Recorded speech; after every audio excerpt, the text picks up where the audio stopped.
بسم اللہ الرحمن الرحیم۔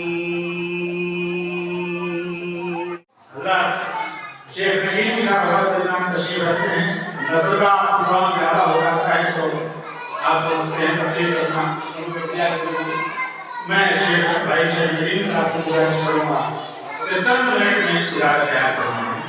چند منٹ میں تشریف لائیں اور اظہار خیال اور شیخ محمد اشرف نعیم صاحب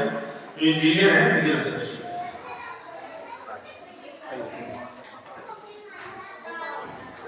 آغاز کرتا ہوں اللہ کے نام سے جو بڑا مہربان اور نہایت رحیم کرنے والا ہے۔ رسمی جا حسرت کی دنیا کے اس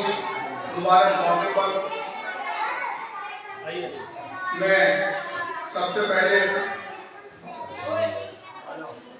عبدالغفار دانش صاحب کو مبارکباد پیش کرتا ہوں۔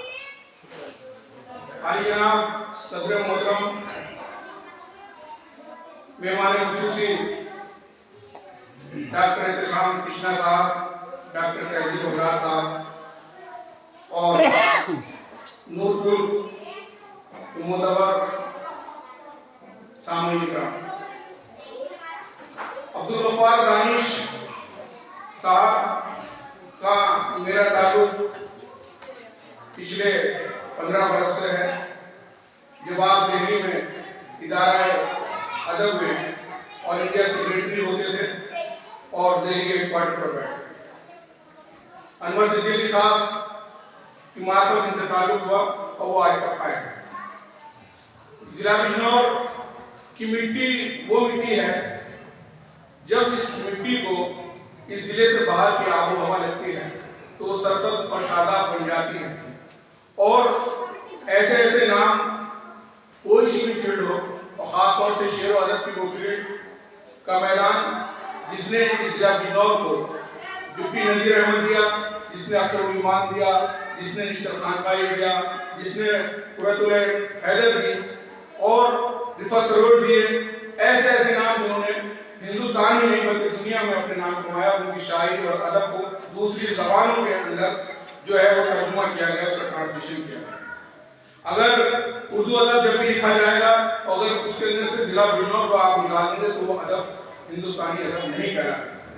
یہ اس ضلع بجنور کی خصوصیت ہے، اور اس ضلع بجنور میں ایک شعبہ صحافت ہے، اور اس صحافت کو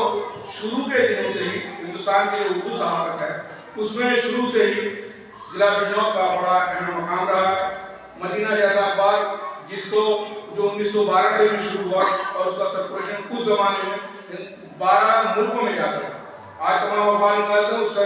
جو سرکولیشن ہندوستان تک میں کیا ضلع سے باہر نہیں نکلتا، لیکن اس زمانے میں بجنور کے مدینہ اخبار کا سرکولیشن دنیا کے 12 ملکوں میں تھا اور 12,000 اس وقت اس کی کاپی تھی۔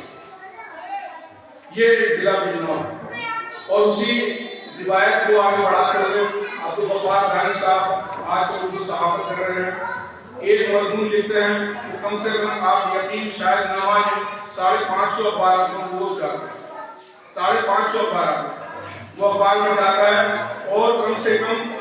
انہیں جو ایکنالج ملتا ہے ان کے جو حاصل کر لیتے ہیں وہ 100-150 اخبار کی ویب سائٹ سے ان سے حاصل کر لیتے ہیں، اور وہ کہاں کہاں چھپا ہے، ہندوستان سے باہر کہاں کہاں چھپا ہے،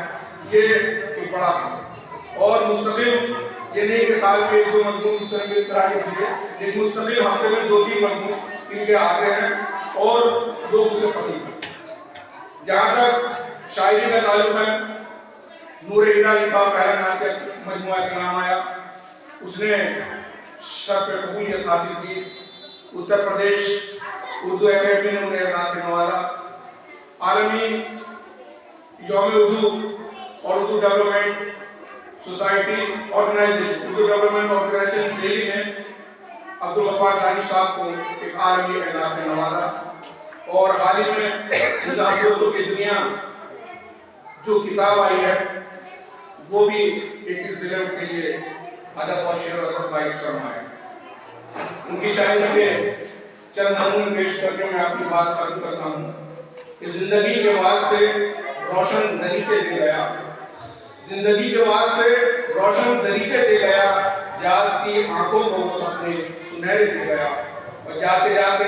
مجھ کو یادوں کے جھروکے دے گیا، دل کو بیداری تو آنکھوں کو قطرے دے گیا۔ یہ شاعری ہے عبدالغفار رانی صاحب کی۔ عبدالغفار رانی صاحب کی شاعری میں یہاں اصلاحی ہیں، جہاں کے قدروں کی فکر ہے، وہیں جو غزل کے نازک شعر ہیں وہ بھی انہوں نے بہت ہی اچھے انداز میں اس کتاب میں شامل کیے ہیں کہ تبسم سے لب ان کے واہ ہو رہے ہیں، گلو بر پہن جدا ہو رہے ہیں۔ اسی طرح کے انتظار انہوں نے لکھا کہ اس نے جب بھی مجھے پڑھا ہوگا، ایک نیا راستہ ملا ہوگا، جس کو تم نے لہو دیا ہوگا وہ بھی ایک روز بے وفا ہوا ہوگا۔ اسی طرح سے ایک دو اشعار، دیکھیے ہم فقیروں کی کیا شان ہے، ہر کوئی اپنی بستی کا سلطان ہے، بچ گئے ہیں عدالت سے مجرم تو کیا، موت کے بعد بھی ایک میدان ہے، خوشبوؤں کی تمنا نہ کیجیے جناب، پھول نکلی ہیں سونے کا گلدان ہے۔ یہ ہیں عبدالغفار رانی صاحب۔ میں بہت زیادہ وقت آپ کا نہیں لیتا کیونکہ آپ لوگ جو ہے ذہن میں شعری سفر کے لیے آئے ہیں۔ میں ایک بار پھر انہیں مبارکباد پیش کرتا ہوں اور اللہ کے حضور دعا گو کہ نور ہیرا کی طرح یہ مجموعہ کرام بھی شرف و عروج کے حاصل کرے۔ بہت شکریہ۔